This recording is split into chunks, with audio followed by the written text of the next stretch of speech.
Some souls are so burdened by their fears, hurts, and stagnant patterns of behavior that the key stops turning in their hand.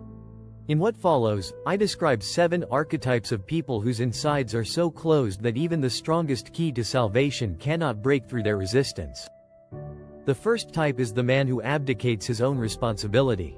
He is the one who constantly blames the environment, fate, even God or the universe for his failures and sufferings. This individual refuses to take responsibility for his thoughts, words, and actions. Sacrifice has taken root within him, and until he is free of this role, he cannot break through the door of salvation. For the energy of sacrifice forms a wall of resistance that blocks the flow of love and grace.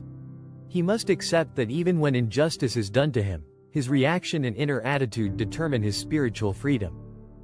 The second type is the unforgiving person. He is one who harbors resentment and bitterness.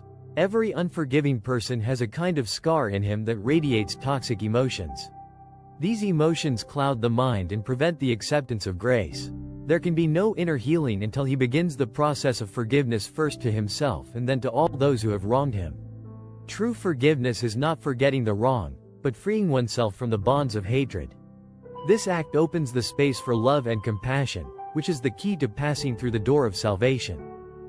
The third archetype is the man obsessed with material values. The materialist, whose heart yearns for material goods rather than spiritual depth.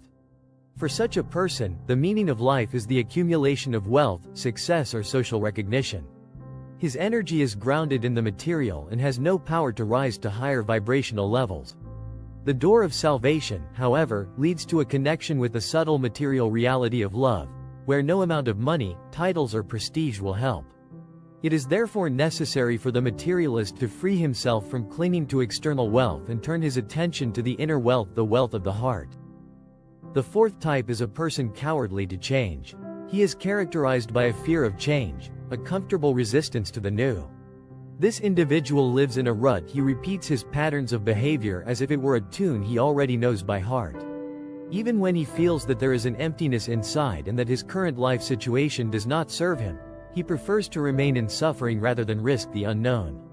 But the door of salvation only opens when we are willing to lay down the old self and dare to step into the emptiness that is actually full of potential and abundance. The courage to transform is a necessary condition. The fifth type is the man buried in lies. He is one who lives in a false illusion about himself and the world.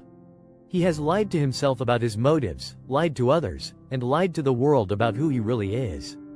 The lies create a protective barrier of the self that prevents one from meeting one's own essence.